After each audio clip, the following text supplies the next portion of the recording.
नमस्कार दोस्तों। आज हम लोग जो है इस वीडियो में कल जैसा कि हम लोगों ने वैदिक सभ्यता के बारे में कुछ सामान्य सी जानकारी प्राप्त किए थे और आज उसके आगे जो है हम लोग देखेंगे। जैसे कि कल हम लोगों ने वैदिक सभ्यता को दो भागों में बांटा था, एक पूर्व वैदिक काल और एक उत्तर वैदिक काल।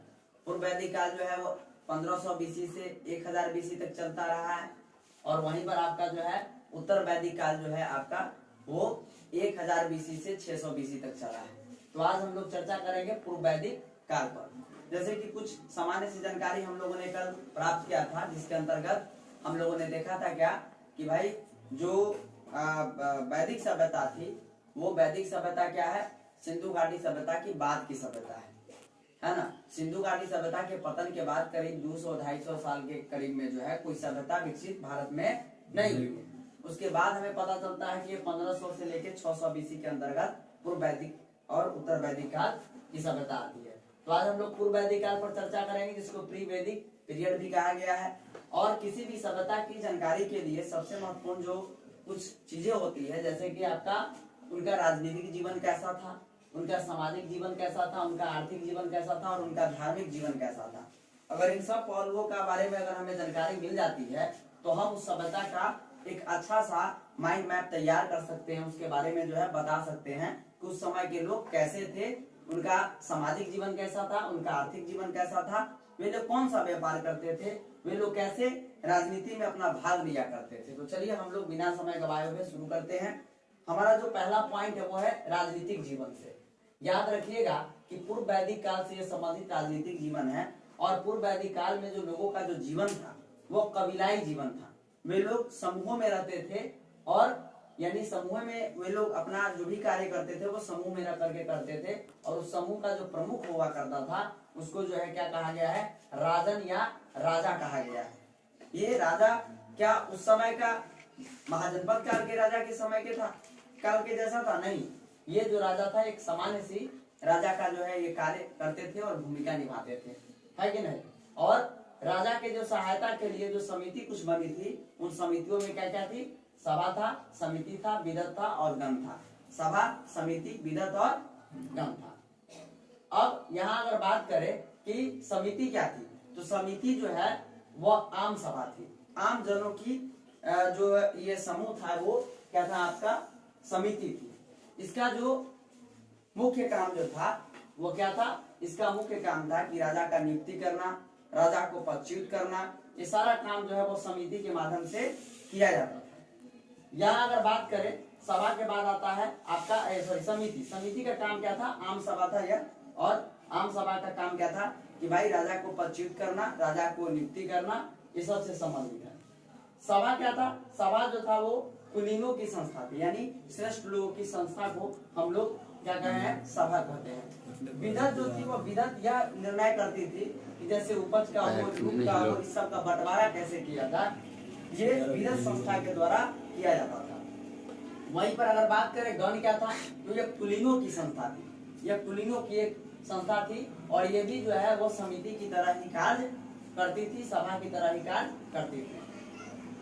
राजा की मदद करने के लिए कुछ अधिकारी भी होते थे, जिसको रत्नीन कहते हैं। क्या कहते हैं, रत्नीन कहते हैं। और इसके अंतर्गत पुरोहित आ गया जो ब्राह्मण होते थे, है ना, सेनानी हो गया जो सैनिक होते थे, पूरब जो होते थे ये भी उनके सहयोग से संबंधित था और स्पष्ट भी हुआ करते थे। ये 4 प्रकार के जो है अधिकारी के रूप में काम करते थे। सेना जो है वो नियमित नहीं थी इस समय तक। पूर्व वैदिक काल में सेना जो है अस्थायी नहीं रखे जाते थे, ये राजा के माध्यम से चुने जाते थे।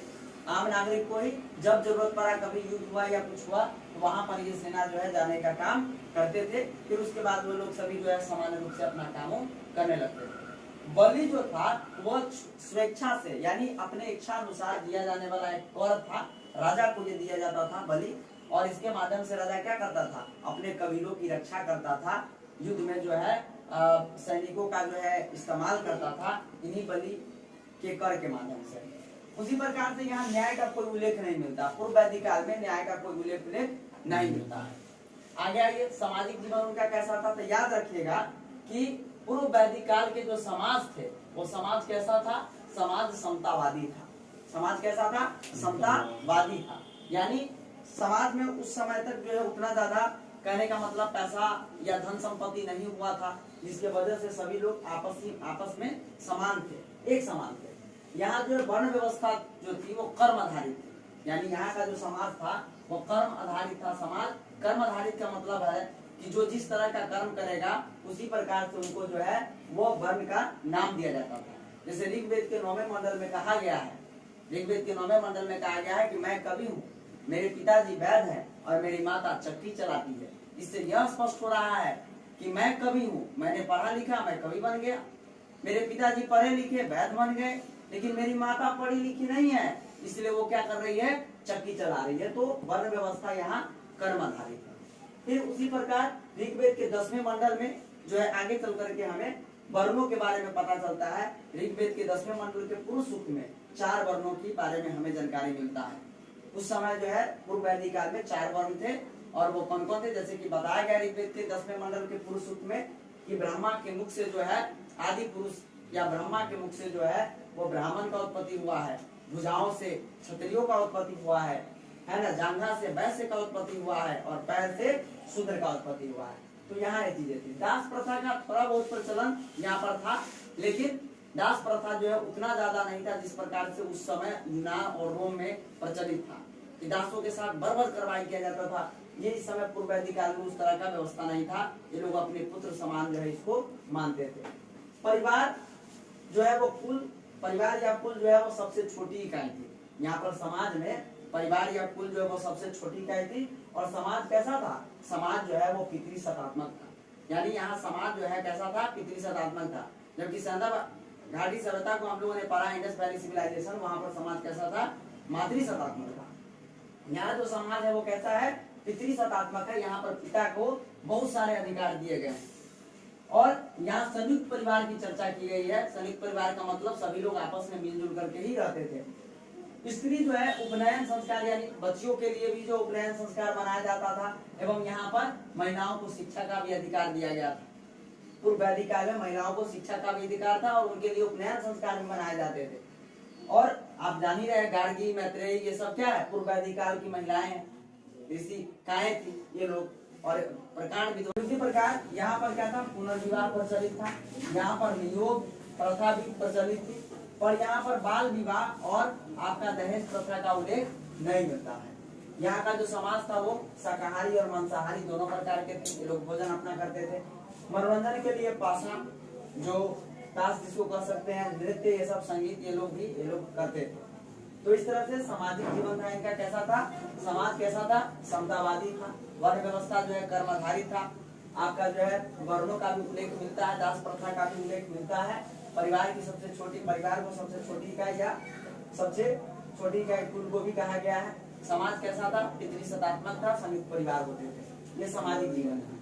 यहाँ पे आर्थिक जीवन क्या था, इन लोगों का व्यवसाय क्या था, कार्य क्या था। तो याद रखिएगा कि पूर्व वैदिक काल के लोगों का जो प्रमुख व्यवसाय था वो क्या था, पशुपालन था।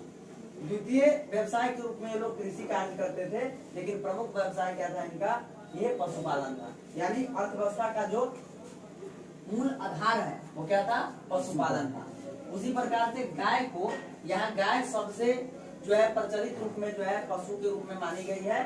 गाय को अघन्या कहा गया है। गाय का अघन्या का मतलब है कि गाय को सर्वाधिक महत्व दिया गया है, यानी गाय को न मारे जाने वाले पशु कहा गया है।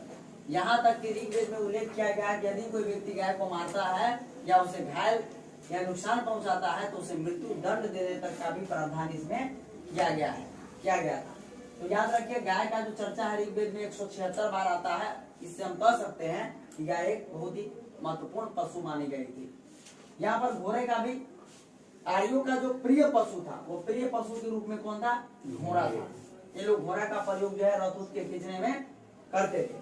उसी प्रकार कृषि का भी महत्व यहाँ पर था, लेकिन महत्व क्या था, कम था। अभी मैंने बताया कि अर्थव्यवस्था का मूल आधार पशुपालन था, क्योंकि जिसके दरवाजे पर जितना गाय होता था उसको उतना ही संपन्न माना जाता था। आप इससे समझ सकते हैं। और कृषि जो है सेकेंडरी रूप में था। उद्योग भी सीमित था। यहाँ पर लोग बढ़ईगिरी, है ना, रथकार, चर्मकार, बुनकर, ये सब काम जो है करते थे। उसी प्रकार इन लोग का व्यापार भी था, लेकिन व्यापार विनिमय के द्वारा होता था। गायों के लेन देन, व्यापार व्यवसाय, यही सब होता था। केवल ये लोग आंतरिक व्यापार करते थे, बाह्य व्यापार का कहीं से कोई प्रमाण अनुमान वैदिक सभ्यता में नहीं मिला है।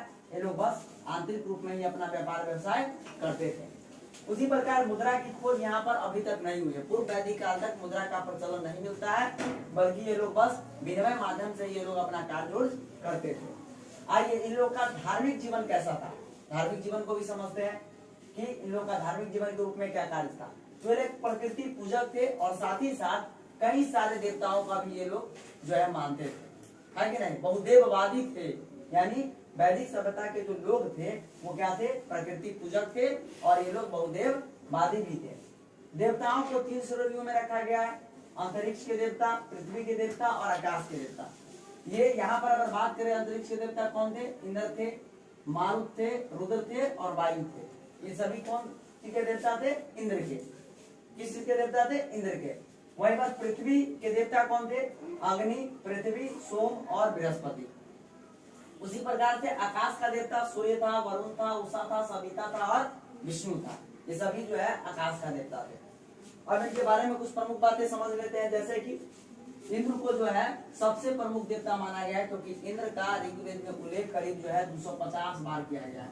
इसी से समझ सकते हैं कि आर्यों के जो सर्व प्रमुख देवता थे वो कौन थे, इंद्र थे, है ना। इंद्र को ऋग्वेद में पुरंदर कहा गया, यानी किलों को नाश करने वाला, यानी शक्तिशाली देवता के रूप में, शक्तिवर्धक देवता के रूप में जो है किसको माना गया है, इंद्र को माना गया है।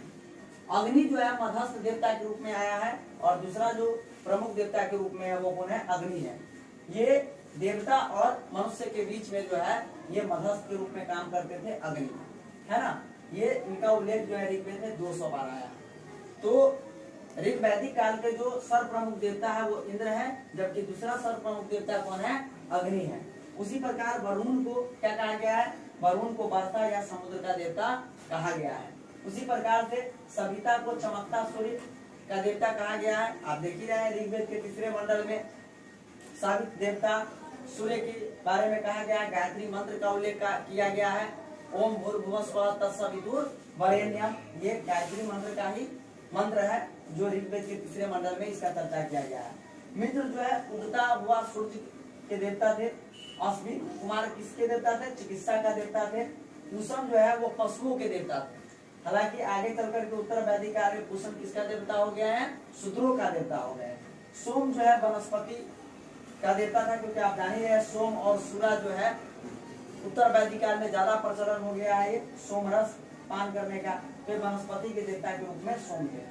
तो धार्मिक जीवन कैसा था, सिंपल सी बात है कि इन लोगों का धार्मिक जीवन प्रकृति पूजक था और बहुदेववादी था। इन लोग के जो सर्व प्रमुख देवता थे वो कौन थे, इंद्र थे। दूसरे सर्व प्रमुख देवता के रूप में कौन माने जाते हैं, तो वो अग्नि माने जाते हैं। और तीसरे के रूप में जो है वो वरुण देवता को माना जाता है, जो वर्षा या समुद्र के देवता माने जाते हैं। तो ये पूर्व वैदिक काल से संबंधित हमने आज इस तथ्य को समझा है, जाना है। यदि आपको यह वीडियो अच्छा लगे तो प्लीज हमारे इस चैनल को लाइक, सब्सक्राइब और शेयर जरूर करें। थैंक यू, धन्यवाद।